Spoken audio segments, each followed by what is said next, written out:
December 10:30 ನಮ್ಮ ಆಫೀಸಿನಲ್ಲಿ ನಾವು ನಮ್ಮ ಸಂಸ್ಥೆಯ CSR ಕಾರ್ಯಕ್ರಮದ ಅಡಿಯಲ್ಲಿ, ಅಂದರೆ ಸಾಮಾಜಿಕ ಕಳಕಳಿ ಇದರ ಅಡಿಯಲ್ಲಿ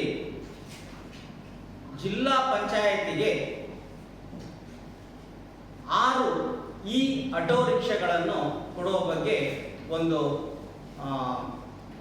ಕಾರ್ಯಕ್ರಮವನ್ನು ಹಮ್ಮಿಕೊಂಡಿದ್ದೇವೆ.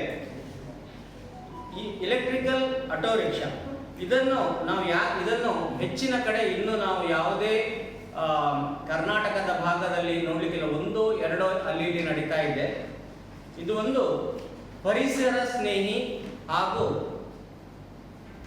ಸ್ವಚ್ಛ ಭಾರತದ ಅಭಿಯಾನವಾಗಿ, ಅಂದರೆ ಈ ಎಲೆಕ್ಟ್ರಿಕ್ ಆಟೋಗಳನ್ನು ನಮ್ಮ ತ್ಯಾಜ್ಯ ಸಂಗ್ರಹಣೆಗೆ ನಾವು ಉಪಯೋಗ ಮಾಡಲಿಕ್ಕೆ ನಮ್ಮ ಉಡುಪಿ ಜಿಲ್ಲಾ ಪಂಚಾಯತಿಗೆ ಹಸ್ತಾಂತರಗೊಳಿಸ್ತೇವೆ. ಇದನ್ನು ಆಯ್ದ ಪಂಚಾಯತ್ಗಳಿಗೆ ನಮ್ಮ ಜಿಲ್ಲಾ ಪಂಚಾಯತ್ನ CEO ಅವರು ಕೊಡ್ತಾ ಇದ್ದಾರೆ. ನಾಡಿದ್ದು 19ನೇ ತಾರೀಕಿಗೆ ನಾವು ಇದನ್ನು ಸಾಂಕೇತಿಕವಾಗಿ ನಮ್ಮ ಉಡುಪಿ ಜಿಲ್ಲಾಧಿಕಾರಿ ಹಾಗೂ ದಂಡಾಧಿಕಾರಿಯಾದಂತಹ ಡಾಕ್ಟರ್ ವಿದ್ಯಾಕುಮಾರಿ ಅವರ ಘನ ಉಪಸ್ಥಿತಿಯಲ್ಲಿ ಹಾಗೂ ನಮ್ಮ ಜಿಲ್ಲಾ ಪಂಚಾಯತ್ನ CEO ಪ್ರತೀಕ್ ಬಾಯಲ್ ಅವರ ಉಪಸ್ಥಿತಿಯಲ್ಲಿ ನೆರವೇರಿಸಲಿಕ್ಕಿದ್ದೇವೆ. ಹಾಗೆ ನಮ್ಮ ಮುಖ್ಯ ಇದರ ಉದ್ದೇಶ ಅಂತ ಹೇಳಿದರೆ ಸ್ವಚ್ಛತೆಯೇ ಸೇವೆ. ಯಾಕೆ ಹೇಳಿದರೆ ಈಗ ಎಲ್ರಿಗೂ ಗೊತ್ತಿರುವ ಹಾಗೆ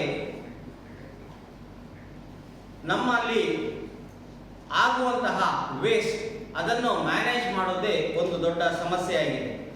ಇದಕ್ಕೋಸ್ಕರ ಒಂದು ಸಾಮಾಜಿಕ ಕಳಕಳಿಯ ಒಂದು ಕಾರ್ಯಕ್ರಮದ ಅಂಗವಾಗಿ ನಮ್ಮ ಕಂಪನಿಯು ಒಂದು ಸಮಾಜಮುಖಿ ಕಾರ್ಯಕ್ರಮವನ್ನು ಹಮ್ಮಿಕೊಂಡು ಇದನ್ನು ಜಿಲ್ಲಾ ಪಂಚಾಯತ್ನ ಮುಖಾಂತರ ನೆರವೇರಿಸ್ತಾ ಇದೆ. ಇದಕ್ಕೆ ನಿಮ್ಮನ್ನು ಆತ್ಮೀಯವಾಗಿ ಆಹ್ವಾನಿಸಲು ಮತ್ತು ಬರಮಾಡಿಕೊಳ್ಳಲು ನಾವು ಉತ್ಸುಕರಾಗಿದ್ದೇವೆ.